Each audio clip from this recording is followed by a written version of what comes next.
Kembali lagi di Cahaya Hati Indonesia, Masya Allah. Ini Alhamdulillah yang di studio sudah pada siap Al-Qurannya. Begitu juga untuk pemirsa di rumah ya, kembali lagi Ali tekankan yang di rumah ikuti ya. Jadi jangan malu-malu, misalnya huruf apa disebutin ya, jangan malu-malu ya. Mungkin dikeluarkan juga suaranya buat pemirsa di rumah. So, mari sama-sama kita ngaji yuk.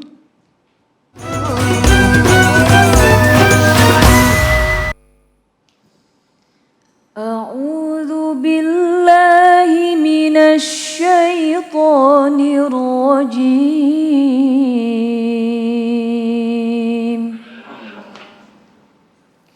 Bismillahirrahmanirrahim. Al-Qari'ah, Mal-Qari'ah, وما أدراك ما القارعة يوم يكون الناس كالفراش المبثوث وتكون الجبال كالعهن المنفوش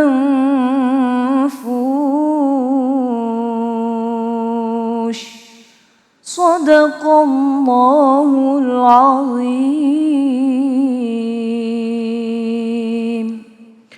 صدق الله العظيم. بسم الله الرحمن الرحيم. السلام عليكم ورحمة الله وبركاته.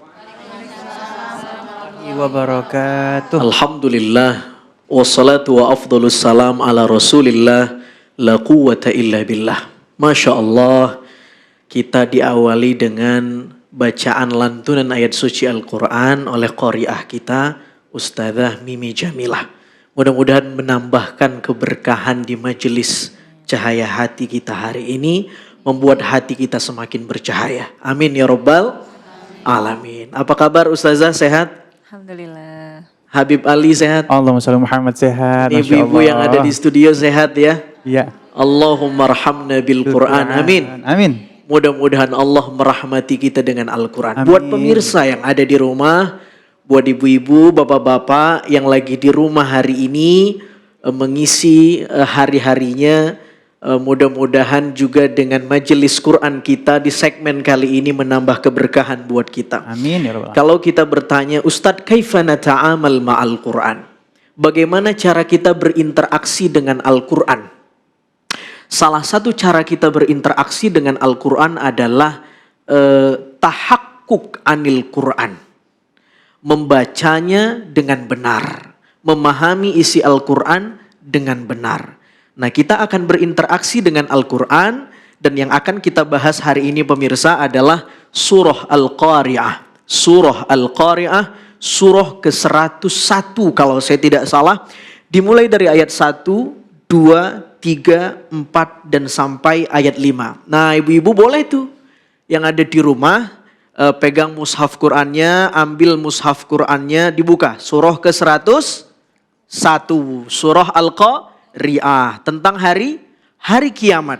Nah, jadi sebelum kita memahami maknanya, kita akan coba gimana cara membacanya dengan baik dan benar sesuai dengan kaidah-kaidah tahsinut tajwid insyaallah. Tadi sudah dicontohkan cara membacanya oleh Ustazah Mimi Jamilah. Yang pertama kita akan lihat ayat pertama buat ibu-ibu yang ada di studio dan buat pemirsa yang ada di rumah. Ayat pertama. A'udzu billahi minasy syaithanir rajim. Bismillahirrahmanirrahim. Ini kadang-kadang ada nada yang dengan nada itu merusak tajwid kita. Contoh, Bismillahirrahmanirrahim. Ini nada langganan ibu-ibu kalau ngaji nih. Ya Bu ya? Iya. Bu, kalau disuruh baca Quran, Bismillahirrahmanirrahim. Berlebih matnya, harusnya mat asli itu 2 ketukan, ya, atau 2 harakat. Tapi karena nadanya Bismillahirrahmanirrahim, jadinya berlebih. Nah, itu satu. Yang pertama, Al-Qari'ah. Al-Qari'ah. Sekali lagi. Al-Qari'ah. Sama-sama ibu-ibu yang ada di studio. 1, 2, 3. Al-Qari'ah. 1, 2, 3. Al-Qari'ah. Syarat untuk bisa bagus baca Quran ibu-ibu mau tahu nggak? 1, jangan pengen terlihat cantik. Jadi kita harus ngikuti sifat hurufnya. Kalau sifat hurufnya nyuruh kita monyong, monyong. Iya. Jadi karena pengen tetap terlihat cantik, akhirnya tajwidnya iya nggak keluar dengan sempurna makharijul hurufnya. 1, 2, 3. Al-Qari'ah. 1, 2, 3. Al-Qari'ah. Al-Qari'ah. Iya, bagus sekali. Ada kesalahan yang kadang-kadang kita nggak sadari ketika menyebutkan Al-Qari'ah. Berlama-lama di kata al-nya. Jadi, jangan terlalu lama itu karena sukun. Langsung, Al-Qari'ah. 1.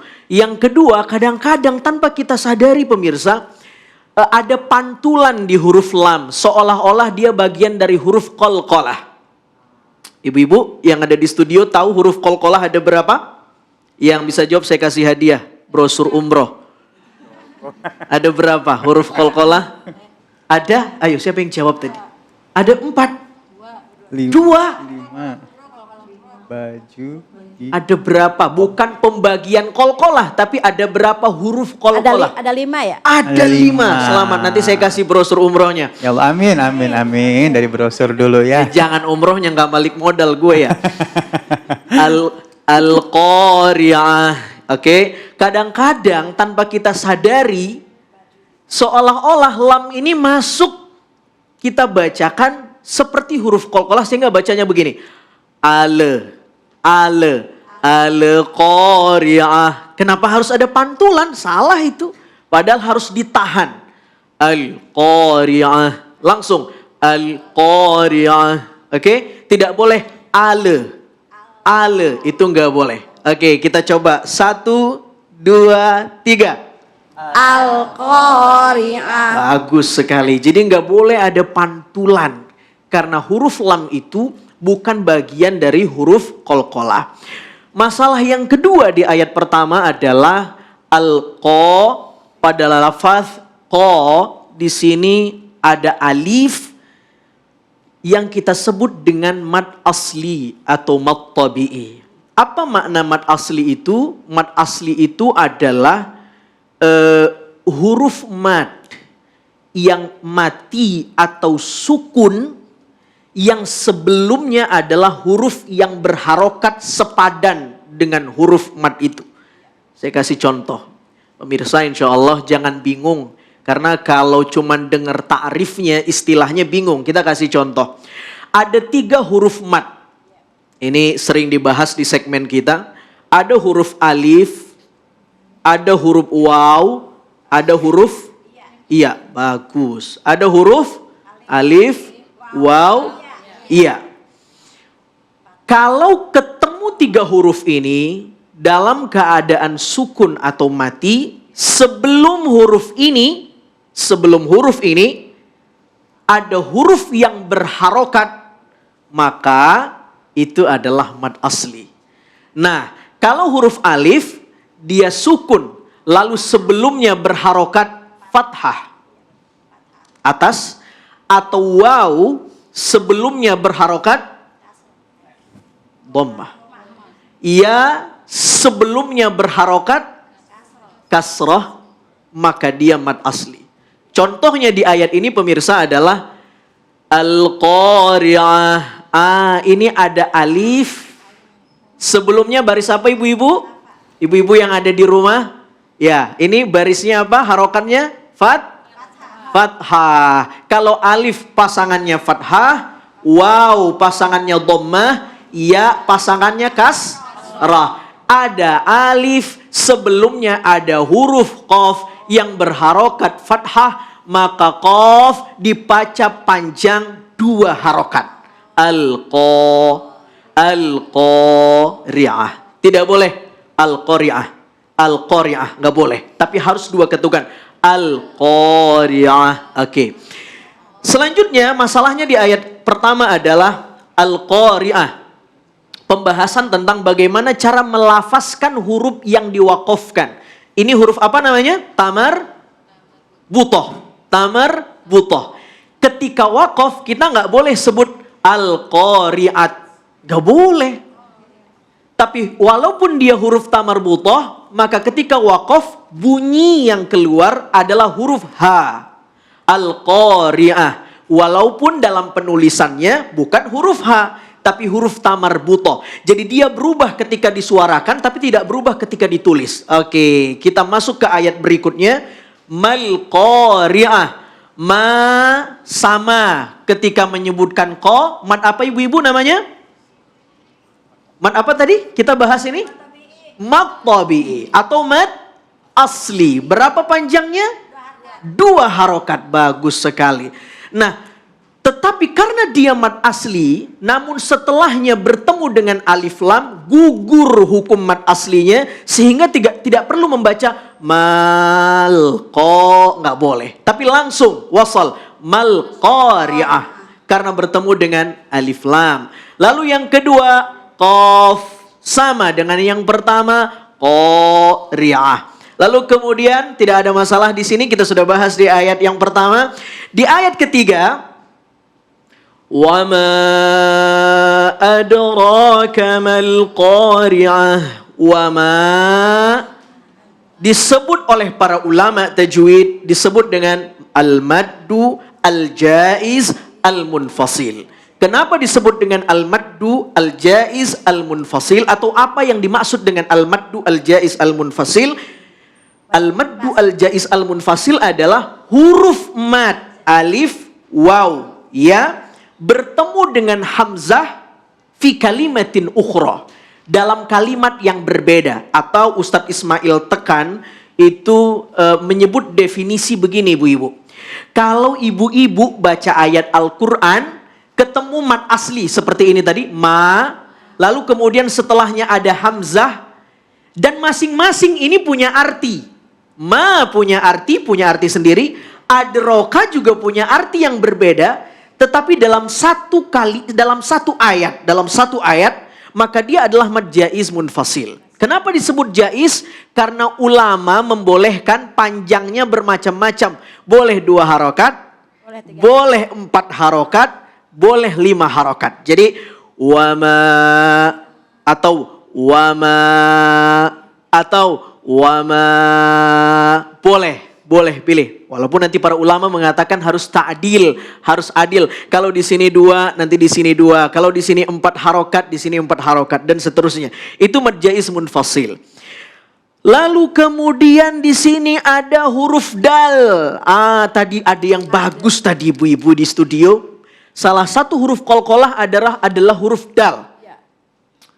Ba, jim, dal, to, qaf. Ya, baju di toko.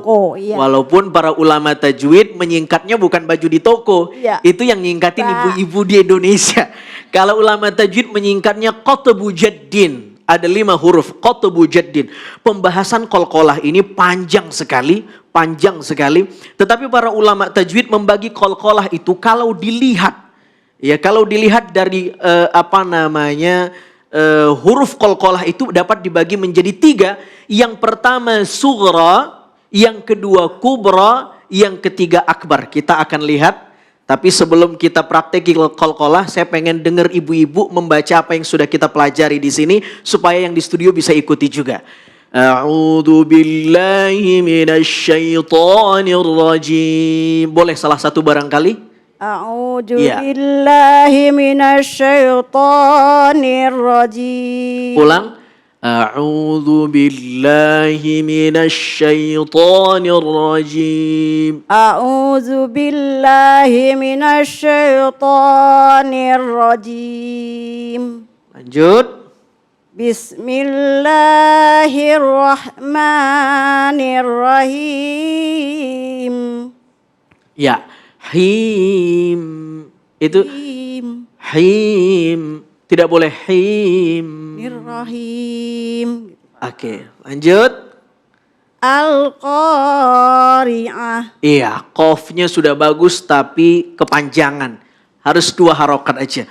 Al-Qari'ah. Al-Qari'ah. Terus? Mal-Qari'ah. Iya. Wa ma adraka mal-Qari'ah. Oke, sekarang saya pengen tanya. Coba sebutkan ada apa saja hukum tajwid. Ibu siapa namanya, Bu? Ibu Habsah, Berapa umurnya? 52. Nggak kelihatan ya, kayak 49 ya. Masih muda. Iya, coba Bu, di ayat pertama coba sebutkan ada berapa hukum tajwid yang Ibu Hafsah temukan. Di ayat pertama. Ko, ini apa tadi namanya? Mad Tobi'i. Mat, Tobi'i. bagus sekali. Berapa ketukan? 2 ketukan. 2 ketukan. Oke, ayat kedua, apa aja yang Ibu Hafsah temukan? Wow. Wow, Enggak ada ya. mana wow? Sama dengan ayat pertama, ko. Qari'ah. Iya, Masih Mad Tobi'i juga. Masih Ya. Matobi'i. Oke, sekarang ayat yang ketiga. Ma adraka. Mad Iwaj ya. Mad jaiz. Baca Ibn Fasil. Mad jaiz. Kenapa disebut mad jaiz munfasil? Jaiz apa Kan artinya? Mad artinya panjang, Ya. jaiz artinya boleh. Kenapa disebut boleh? Karena ulama membolehkan 3 variasi panjangnya. Bisa 2 harokat, bisa Ya. 4 harokat, bisa 2,5 alif atau 5 harokat. Oke, ma adraka tadi apa? Hukumnya Ibu Hafsah? Ma adraka mad. Jaiz, Jaiz munfasil. Oke, bagus sekali. Ayat keempat, lanjutkan. Yauma yakunun nasu kal farashil mabsus. Bisa diulang sekali lagi? Yauma yakunun nasu kal farashil mabsus. Oke, udah bagus ini bacaannya. Cuma nanti lebih distabilin lagi, lebih apa namanya? Lebih adil lagi dengan pembagian mad aslinya, jangan terlalu panjang. Yang perlu diperhatikan ibu-ibu yang ada di rumah, yang ada di studio, pemirsa, bapak-bapak semuanya. Di sini ada al-mabthuth. Al-mabthuth. Di sini huruf apa? Tha. Huruf tha ini punya sifat hamas. Hamas itu apa namanya? Cara membacanya adalah ketika waqaf keluar nafas sedikit. Sehingga al-mabthuth. Al-mabthuth. Ada terasa keluar nafas. Jaryanun nafas dan nutqi. Kata para ulama tajwid. Ada keluar nafas sedikit. Al-mabthuth. Dan mulut tidak boleh tertutup. Al-mabthuth. Oke, ayat kelima sekarang. Ibu Hafsah. Terakhir. Wa takunul Ulang, tidak boleh terlalu panjang. wa takunul jibalu kal ihnil manfush. Oke, karena waktu kita yang terbatas, tapi ini luar biasa. Insya Allah mudah-mudahan menjadi pelajaran yang bermanfaat buat kita. Dan pemirsa yang ada di rumah tetap semangat belajar ngajinya. Nanti insya Allah kita akan belajar banyak lagi tentang tajwid ini. Insya Allah orang yang belajar Al-Quran dijanjikan oleh Nabi SAW ma'as safaratil kiramil bararah. Ustadz, saya ini Ustadz sudah tua, susah sekali belajar Quran, terbata-bata. Bagaimana ini? Kata Nabi SAW, wa yatata'ta'u fihi, yang terbata-bata. Nah, ini motivasi buat pemirsa. Lahu ajran, baginya 2 pahala. Pahala membaca Al-Quran dan pahala belajar membaca Al-Quran. Walaupun kita salah baca Quran, terbata-bata 2 pahala. Kalau lancar Ustadz, ma'as safaratil kiramil bararah. Malaikat ada bersama kita, dia akan kabulkan apapun permintaan kita. Allahu Akbar, mudah-mudahan kita tetap bisa belajar Al-Quran lewat Cahaya Hati Indonesia. Terima kasih. Masya Allah, alhamdulillah, terima kasih guruku Al-Ustaz Azhari Nasution, ya Masya Allah ya. Jadi untuk pemirsa di rumah jangan malu ya, walaupun umur kita sekarang sudah berapa, nggak perlu malu, terus dibaca, insya Allah ada barokahnya. Jangan kemana-mana, kita nanti akan kembali bersama guru-guru kita yang dimuliakan Allah Subhanahu Wa Taala bersama kami di Cahaya Hati Indonesia.